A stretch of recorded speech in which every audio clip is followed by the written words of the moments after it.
entre a morte e a vida. Se eu tivesse que resumir a fase inicial da minha quarentena, seria assim: entre a morte e a vida. E para explicar esse sentimento, eu preciso voltar um pouco no tempo, lá para o dia 13 de outubro de 2019, quando eu e a minha esposa Ana renascemos, como eu digo. Nesse dia pela manhã, eu lembro que ela simplesmente desmaiou, bateu a cabeça e foi um susto enorme assim. E por mais que rapidamente ela já tivesse se sentindo melhor, por garantia, a gente resolveu ir para o hospital. Nós chegamos lá ainda um pouco assustados assim e saímos completamente felizes. Sim, muito felizes porque com os exames na mão a médica anunciou o motivo do tal desmaio. Ela falou: a Ana está grávida. E eu lembro que a gente saiu assim na maior alegria, o coração explodindo. Eu nem pensei, eu peguei o celular, a primeira pessoa que soube da notícia foi meu pai. Nós fizemos uma ligação de vídeo, choramos juntos, assim. Ele falou que não estava surpreso nem com a gravidez, muito menos em ver a minha alegria, assim. Mas sendo muito sincero, se eu tivesse recebido essa notícia apenas uma semana, talvez eu não pudesse ligar como eu fiz, chorando de felicidade, assim. Provavelmente seria de pavor. Eu explico.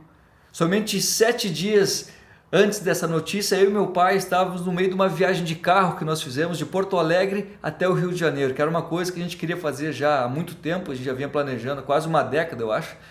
E por alguma razão mais forte do que qualquer tradicional desculpa, finalmente essa viagem, esse encontro aconteceu em 2019. E o que eu ouvi do meu pai nessa viagem, sem a menor dúvida, fez com que algo morresse em mim. Provavelmente o medo. O fato é que eu estava apavorado com a ideia de ser pai e eu ocupei acho que mais da metade do caminho falando o quanto eu não me sentia pronto, o quanto em dúvida eu estava em relação a essa decisão que eu e a Ana havíamos tomado de começar a tentar ter um filho. E o meu argumento era que a minha vida profissional finalmente estava me trazendo as recompensas e o reconhecimento assim, de anos e anos de caminhada. Eu sou poeta, eu sou escritor e estava numa produção cada vez mais intensa. Assim. Eu tinha recém lançado um livro de poemas, o Voz ao Verbo, que teve muito sucesso. Os meus vídeos de poesia estavam chegando a cada vez mais e mais pessoas e meu pai sempre foi o maior apoiador disso tudo. E foi por isso que eu perguntei, né? Será que é esse o momento de interromper tudo para ter um filho? E nesse momento foi que meu pai me fez ver a vida de outra forma. Porque finalmente ele tirou de cena aquele Alain cheio de dúvidas em relação a si mesmo, na verdade, que estava precisando talvez de uma desculpa ou até de um álibi, como eu digo assim, para continuar sendo o mesmo. O meu pai me disse assim: quem falou em interromper? Muda completamente teu ponto de vista a respeito da chegada dessa criança. Ela vem para coroar teu bom momento. Eu lembro que ele falou, vem para coroar. E pode ter certeza que com essa criança no colo o sentimento vai ser de que nada te segura. Confia em mim, ele disse, essa criança já está vindo. Deixa ela vir, meu filho. Se permita, ele falou assim, se permita mudar de fase, deixa ela vir. E quando vier, eu lembro que ele falou, simplesmente esteja presente, porque ele sempre diz que a presença tem muita força. E ali, sem a menor ideia de que a minha mulher já estava grávida, eu aceitei e me tornei pai antes de receber a notícia, lá do dia 13 de outubro.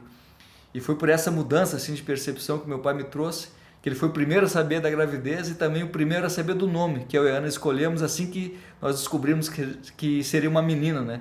O nome ficou Serena. Eu lembro que ele gostou muito, porque a busca pessoal dele sempre foi por serenidade. E a ironia disso tudo é que meu pai não chegou a conhecer minha filha. Não. O salto da história que eu dou agora é de exatos 6 meses do dia que eu liguei para avisar que ele seria avô e no dia 13 de abril de 2020 o meu pai faleceu. O cara que tinha me apoiado a vida inteira, que me fez aceitar minha filha antes dela nascer, não teve a chance de estar na presença dela. E por outro lado, o que me machuca muito, sinceramente, assim, é que a Serena não teve a chance de ter o meu pai presente. E foi tudo muito rápido, assim, ele ficou cerca de um mês hospitalizado, e aquelas notícias, aquelas imagens que eu recebia dele internado, assim, eram extremamente contrastantes com a cena da minha mulher com aquela barriga enorme, literalmente transbordando vitalidade, assim, e é nesse limbo que eu estava, entre a morte e a vida, como eu disse lá no começo. E eu não conseguia, e sendo muito sincero, eu não queria engolir aqueles conselhos que eu ouvi de que a tua filha vai trazer a tua alegria de volta, ou vai ocupar o vazio deixado pelo teu pai. Não, isso não fazia o menor sentido para mim.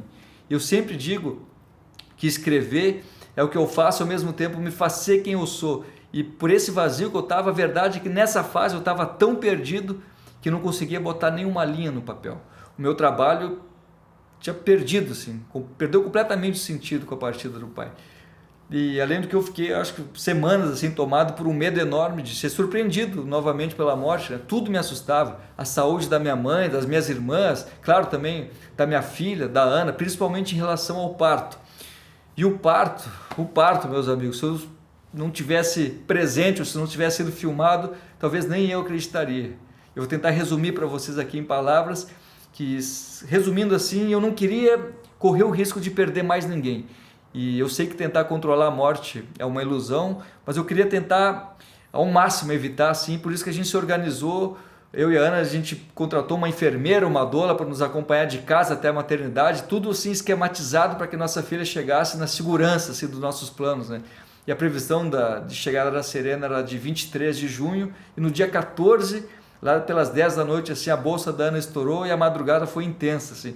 As contrações foram cada vez ficando mais e mais fortes. Eu lembro que a Ana ia da sala para o quarto, do quarto para a sala, para o chuveiro, e ficava literalmente horas ali, dando uns gritos assim, guturais, que no dia seguinte a gente soube que a vizinhança toda tinha acordado, assim, mas a gente já não via mais nada, né? A doula estava acompanhando já há algum tempo, e eu lembro que 5 da manhã a enfermeira chegou, e na minha cabeça agora era esperar a hora certa de todo mundo para o hospital, seguir o plano à risca, né? Mas assim como a morte, a vida também não segue roteiros. Porque quando finalmente a enfermeira disse que era hora de ir para o hospital, eu peguei aquelas malas que já estavam arrumadas há meses, assim, minha sogra que estava presente na maior parceria o tempo inteiro, ela ajudou a vestir a Ana, que assim, berrando, chegou só até o meio da sala e decretou assim, vai nascer aqui mesmo, a Ana disse. E a enfermeira ainda tentou insistir, disse que a gente conseguiria chegar até o hospital, mas a gente foi só até o corredor que levaria até a saída, e deu tempo, eu lembro, de abrir a porta, dispensar assim 2 ou 3 vizinhos que apareceram oferecendo ajuda e tal. E quando eu virei para ajudar minha esposa a sair de casa, a cena que eu vi jamais vai sair da minha cabeça. Eu que há meses estava com medo de ser visitado pela morte novamente, dessa vez havia sido surpreendido pela vida. A Ana estava deitada no chão, assim, amparada pela doula, eu perdido, andando de um lado para o outro, ainda mandei uma mensagem para a médica, eu falei assim, doutora, a coisa está acontecendo aqui, vai nascer. E a doutora falou assim, calma, aqui aonde? Eu falei, em casa. E a resposta dela, acho que se fosse outra situação, teria me feito rir, porque quando eu falei em casa, ela respondeu, Jesus.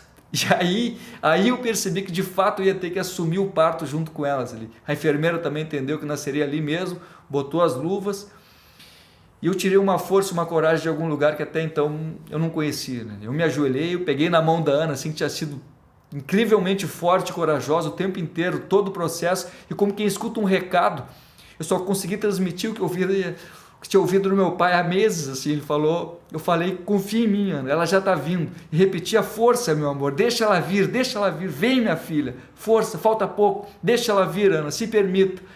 E ela veio. Eu lembro de segundos antes a enfermeira perguntou assim, você vai receber? Eu falei, que? Você vai receber? Eu falei, vou receber.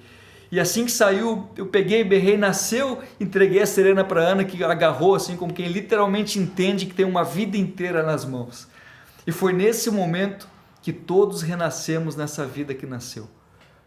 Assim, em seguida, finalmente a gente foi para o hospital, e o engraçado é que a Serena foi de carro para a maternidade, e de lá tudo transcorreu bem, graças a Deus.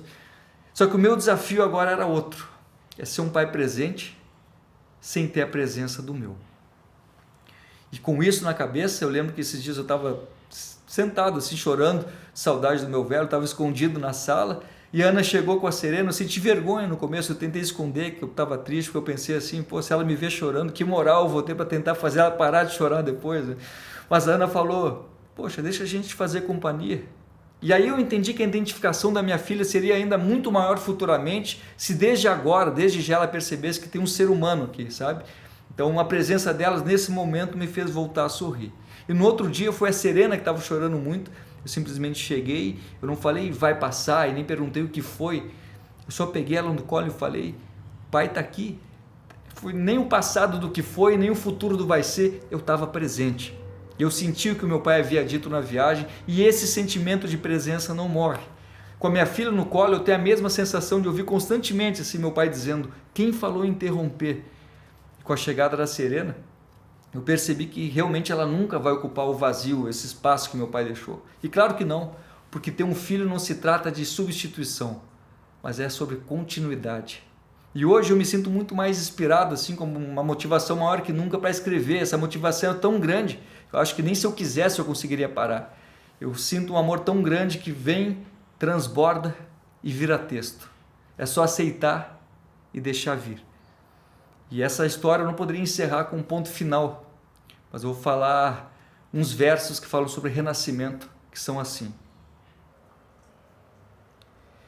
A sua história segue em mim, porque a gente não perde quem vive na gente. Por isso, mesmo depois do fim, meu pai é um avô presente.